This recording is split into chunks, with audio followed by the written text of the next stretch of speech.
Hey Battle Bill, here with another video. In today's video, we have another episode of Don't Run That Dumb-ish, Let Battle Bill Run It For You. In today's feature, we have a newly updated mon in the Go Battle League, that being Shadow Swanna. It received access to the flying charge of a fly. I clearly have a thing for flyers. And we're gonna see if its shadow version can be attack weighted enough to find success in the Great League Go Battle League. Now, you might think to yourself, Shadow Swanna, water, flying type, surely it can function like Mantine.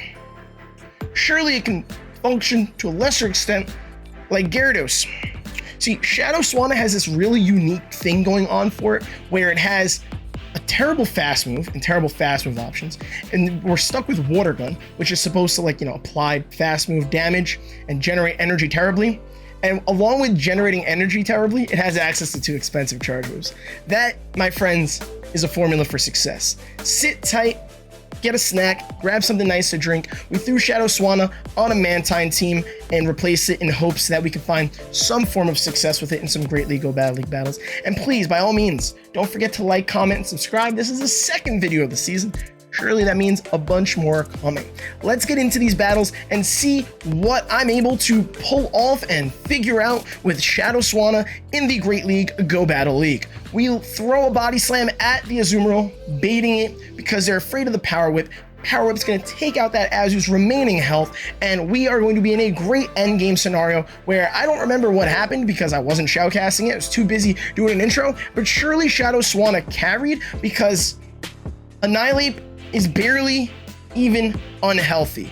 We shield up there, we end up using our final shield as they're about to go down, and that is GG's into the next match. We have another great lead here with our Lickitung up against another Azumarill. The game is throw the Power Whip right away, don't try to bait, because Azus are very thick, they don't like to shield, so this will do great damage. Puts the Azu into the yellow, they're deciding to stick this out. We have 2 shields here, and surely I'm gonna do a better job in this feature versus the Fearow feature, where I did a terrible job of saving shields for it, and I'm gonna save shields for the Shadow Swanna so they can absolutely pop off on the competition. We have farmed up a bajillion energy. We're throwing a body slam, should take out the remaining health of the Azu. It indeed does. And then their next Pokemon in there is a Venusaur, grass, poison, something.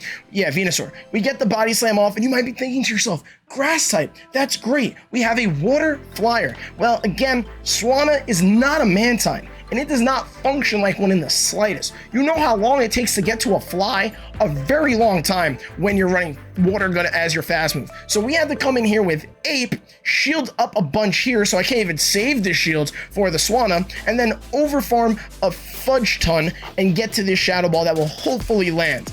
It does. We didn't bait. Their last Pokemon is a costumed Kanto Ninetales. Listen, okay? I ran Shadow Swanna for a bunch of battles, and I also ran Fearow for a bunch of battles. So we're just gonna be happy with the matchups that we have here, and we're gonna play our opponent that's in front of us. That's all I can say.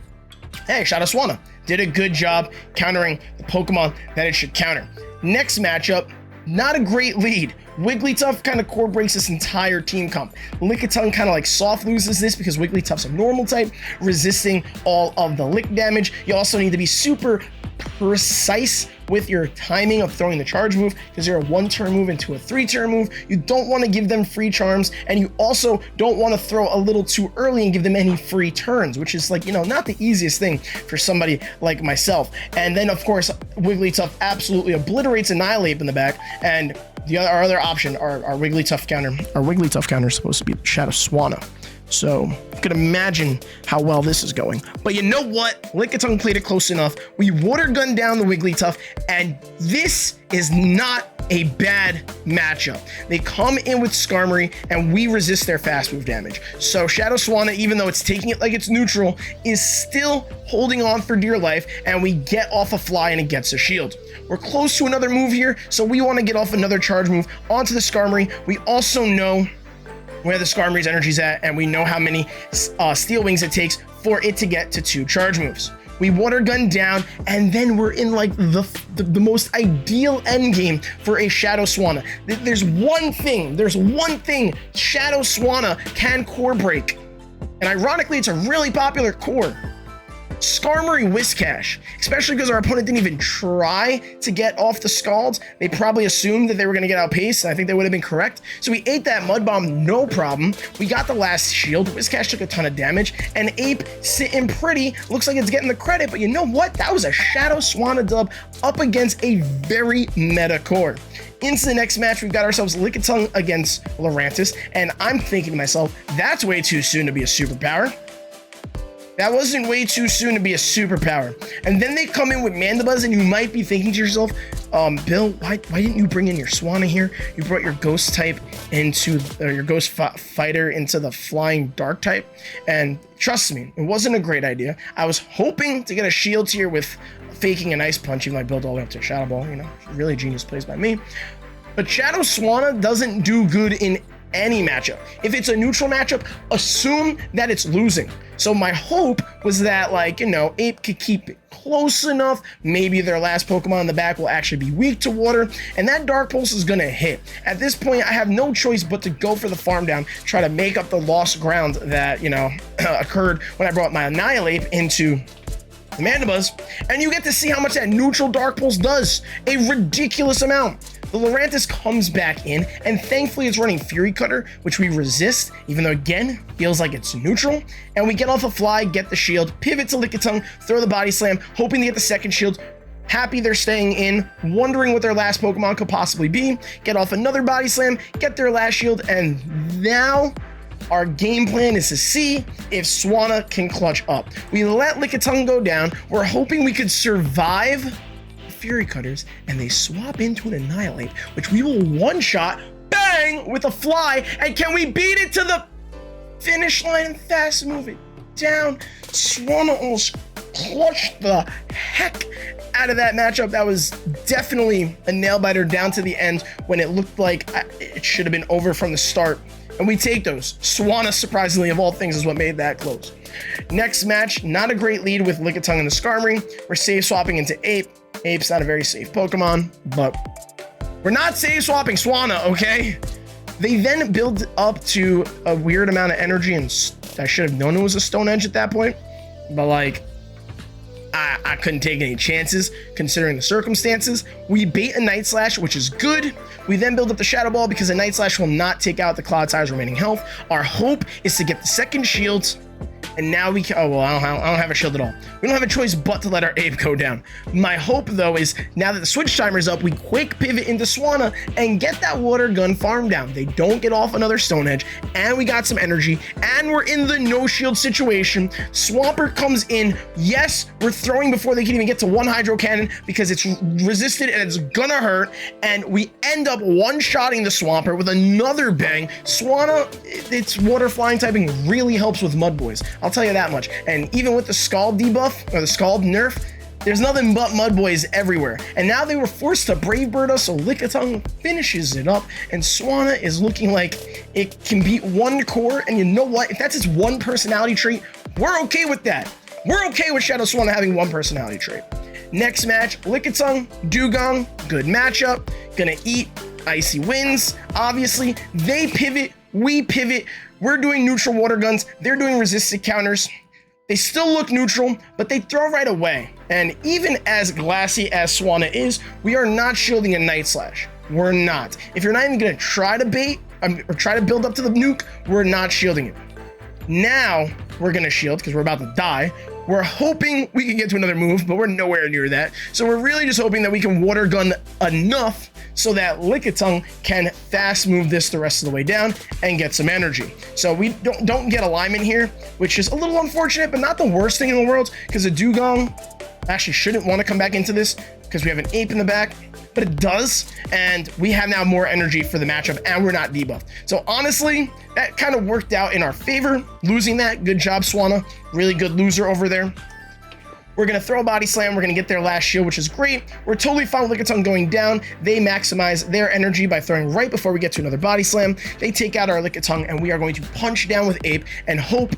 Honestly, there's not many things that are going to beat Annihilate with a shield. We just need the Prey. It wasn't a Charmer, because like literally, I think that's the only thing that's beating Annihilate down a shield.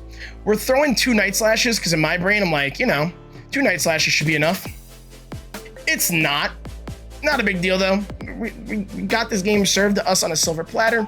Surely I can't screw it up. Should have just Shadow Balled, but in my brain, Shadow Ball wasn't going to take out, but apparently neither is 2 Night Slashes. So now we know that. That's like, you know, surely new information to the world. So thank you for watching this video. That deserves a like. You learned something new. Shadow Ball, Shadow Quagsire. Anyhow, next matchup, we've got Lickitung going up against a Dragonair. They pivot, we match. Great matchup. They top left. Fantastic match. Shadow Swanna carried hard. They knew it was hiding in the back, and they were scared. They were worried. They were just like, we're going to get embarrassed by Shadow Swanna. We can't let this happen. And then we get another good matchup and another amazing swap. Talonflame. We use one shield, and Swanna feasts. Licky on Trev lead, great stuff. Talonflame gets absolutely water gunned all the way down. We're hoping the Trev comes in, but instead it's a Mudboy, so we'll feast on that too. We throw the fly right before they get to a Hydro Cannon. It almost one-shots, but it's a regular Swampert, which is unfortunate. I was tempted to shield here, but I knew I'd survive barely. And we're sitting in too good of a situation for me to get greedy and a little ahead of myself and a little too excited with Shadow Swanna. We get the fly off, get their first shield, and this is basically GG's. Trev is obviously amazing against Annihilate in the back, but Lickitung is amazing against Trev in the front. And it doesn't really matter what this Trev does. They can throw their newly buffed and improved Seed Bomb. That's still not going to be enough for them in this matchup. We are just eating all the damage. They quit at the perfect timing. That was just impressive. I built up so much energy.